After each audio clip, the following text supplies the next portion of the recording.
झारखंड में सियासी संकट लगातार बरकरार है। मुख्यमंत्री हेमंत सोरेन को अपने विधायकों की टूट का डर इस कदर सताया है कि वे उनका साथ नहीं छोड़ रहे हैं। मीडिया रिपोर्ट्स में बताया जा रहा है कि अब सभी विधायकों को छत्तीसगढ़ की राजधानी रायपुर से शिफ्ट करने की तैयारी है। इसके लिए इंडिगो की फ्लाइट भी बुक की जा चुकी है। बता दें कि इससे पहले सोरेन अपने सभी विधायकों को रांची से तकरीबन 30 किलोमीटर दूर खूंटी पहुंचे थे और लतरातू बांध के पास एक झील में नाव की सवारी के लिए जाते देखे गए थे। मीडिया रिपोर्ट्स के अनुसार जानकारी ये है कि अब सीएम आवास में एक बार फिर से महागठबंधन के सभी विधायकों को बुलाया गया है। जानकारी के मुताबिक अब तक जगन्नाथ महतो, अनूप सिंह, शिल्पी नेहा तिर्की, अंबा प्रसाद, बादल, स्तुदिव्य समेत 40 से अधिक विधायक पहुंच चुके हैं। रांची एयरपोर्ट से विधायकों के लिए इंडिगो की स्पेशल फ्लाइट भी मंगाई गई है। शाम तकरीबन 5 बजे बिरसा मुंडा एयरपोर्ट पर फ्लाइट पहुंचेगी। वहीं झाझमो के वरिष्ठ विधायक और मंत्री चंपई सोरेन ने संवाददाता सम्मेलन में कहा कि मुख्यमंत्री की विधानसभा की सदस्यता रद्द करने की बात कही जा रही है। ये सिर्फ अटकलें लगाई जा रही हैं, लेकिन उनकी सदस्यता अब तक रद्द नहीं की गई है।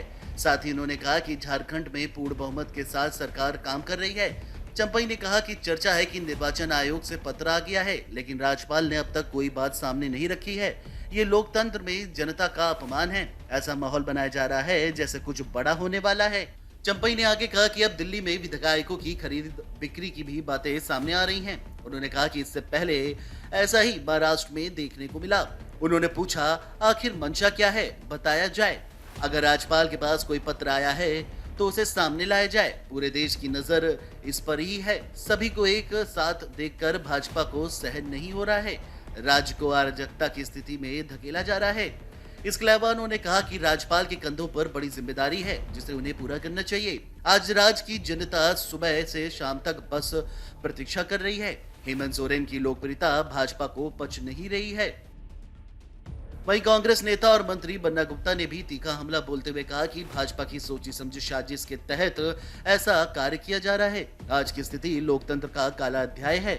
गुप्ता ने यह भी आरोप लगाया है कि केंद्र सरकार साजिश के तहत ऐसा काम कर रही है ताकि भ्रम फैले। संवैधानिक संस्थाओं के निर्णय पर सवाल खड़ा हो रहा है। उन्होंने आगे कहा कि अगर निर्वाचन आयोग ने कोई निर्णय भेजा है तो उसको बताना चाहिए। कहीं छापेमारी होती है तो बताया नहीं जाता है क्या? हम लोग डरने वाले नहीं हैं। हर अन्याय का बदला लिया जाएगा।